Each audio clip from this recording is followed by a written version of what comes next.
আর অন্যদিকে আপনাদেরকে দেখাবো তৃণমূলের যুব নেতাকে চর তৃণমূল কাউন্সিলরের কলকাতার সোনাগাছি এলাকার ঘটনা।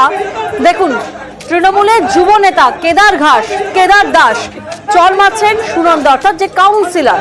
সোনাগাছি এলাকার ঘটনা, তৃণমূল কাউন্সিলর তৃণমূল যুব নেতাকে চর মারছেন এবং এই ভিডিওই কিন্তু রীতিমতো ছড়িয়ে পড়ায় চাঞ্চল্য সৃষ্টি হয়েছে।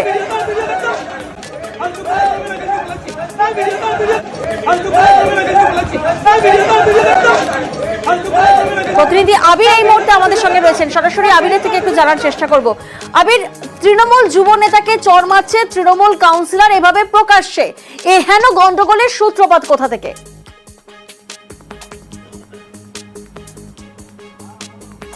প্রথমত হচ্ছে যে উভয় গোষ্ঠীর মধ্যে দীর্ঘদিন ধরে একটা দ্বন্দ্ব রয়েছে, তাই একে অপরের বিরুদ্ধে বিভিন্ন সময় বিভিন্ন কারণে দোষারোপ করেন। এক্ষেত্রে দাঁড়িয়ে যাকে চর মারতে দেখা যাচ্ছে তিনি হচ্ছেন কাউন্সিলর, এবং যাকে চর মারা হচ্ছে তিনি তৃণমূল কংগ্রেসেরই নেতা। তার তরফ থেকে বা তার অনুগামীদের তরফ থেকেও অভিযোগ করে বলা হয়েছে যে তারা তোলাবাজি নিয়ে তারা প্রতিবাদ জানিয়েছিলেন, সেই কারণে তাদেরকে এভাবে মারধর করা হয়েছে। যদিও কাউন্সিলরের তরফ থেকে অভিযোগ অস্বীকার করা হয়েছে এবং যারাই অভিযোগ করছেন তাদের দিকে পাল্টা অভিযোগের আঙুল তুলে তারা বলেছেন যে তারাই ওই এলাকাতে 18 নম্বর ওয়ার্ডে বিভিন্ন সময় নানা ধরনের অশান্তির পরিবেশ তৈরি করেন এবং এদের বিরুদ্ধে তিনি একাধিক জায়গাতে এর আগে অভিযোগ দায়ের করেছেন। এমনকি নির্বাচনের সময় তারা যথাযথভাবে দলের হয়ে কাজ করেনি এমন অভিযোগ তাদেরকে তাদের বিরুদ্ধে করেছেন তিনি। তো আজকে সকালবেলার ঘটনা, কেদার দাস সহ বেশ কয়েকজন তারা 18 নম্বর ওয়ার্ডে ঢুলিপাড়া সেই রাস্তা ধরে তারা সেখান দিয়ে যাচ্ছিলেন, সেই সময় ফের বচসা শুরু হয় এবং যেটা অভিযোগ যে দুই গোষ্ঠীর মধ্যে কার্যত ইট লাঠি নিয়ে মারামারি হয় এবং সেখানকারই এই যে ছবি ভাইরাল হয়ে পড়েছে, সেখানে দেখতে পাওয়া যাচ্ছে যে কাউন্সিলর তিনি মারছেন হচ্ছে তারই দলের এক রাজনৈতিক সতীর্থকে। তো এই ভিডিও ভাইরাল হয়ে যাবার পরেই তাদের দুজনের যে দ্বন্দ্বের বিষয়টি ফের প্রকাশ্যে চলে আসে, যা নিয়ে রীতিমতো শোরগোল পড়ে গিয়েছে। উভয় পক্ষের তরফ থেকে থানাতে অভিযোগ দায়ের করা হয়েছে এবং গোটা ঘটনা তদন্ত শুরু করেছে বটতলা থানার পুলিশ। বেশ, তোলাবাজির প্রতিবাদ করায় হামলা বলে অভিযোগ, যুব নেতার উপর চড়াও কাউন্সিলর সুনন্দা সরকার কি বলছেন শোনাবো আপনাদের।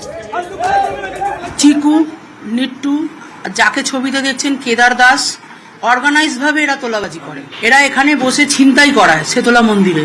এরা রাত দুপুরে বেরিয়ে উইকেট নিয়ে একে মার ওকে চমকানো, একটা ছেলেকে বেধড়ক মার মেরেছে 4 জনে মিলে। আমাদের যিনি প্রার্থী ছিলেন সুদীপ বন্দ্যোপাধ্যায়, তাকে একটা মালা দিতে আসেননি, একটা মিছিল করেনি, একটা মিটিং করেনি। দায়িত্ব নিয়ে বলছি এরা হারাবার চেষ্টা করেছে। যখনই দেখবেন আমার ওয়ার্ডে কিছু হয়, মিডিয়াকে একটা ভুল তথ্য দিয়ে আমাকে কালিমা লিপ্ত করার চেষ্টা হয়, একটা চক্রান্ত হয়। পুরকর্মীকে দাঁড়িয়ে ইট মারছে, আমি ওখানে দাঁড়িয়ে ওখানে কি ওদের রসগোল্লা খাওয়াবো?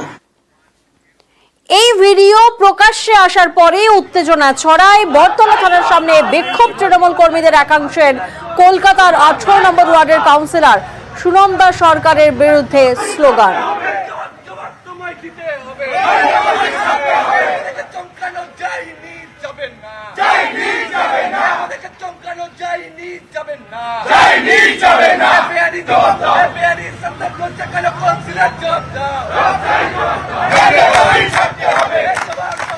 যখন থেকে উনি কাউন্সিলর, তখন থেকে আমাদের ওয়ার্ডে নানান রকম অসামাজিক কার্যকলাপ চলছে, নানান রকম ভাবে প্রমোটিং ব্যবসা, এবং ওনার হাজবেন্ড তন্ময় সরকার সারটা কোথায় বাড়ি হবে, ইনলিগাল বাড়িগুলো সব এরা করে। আমরা প্রতিবাদ করাতে আজকে এই পরিণাম আমাদের। ডিসি নর্থের কাছে কমপ্লেন করছেন যে আপনি এবং আপনার লোকেরা গিয়ে তাকে হেনস্থা করা এবং তার হাজবেন্ডকে মারধর করা সম্পূর্ণ মিথ্যে কথা।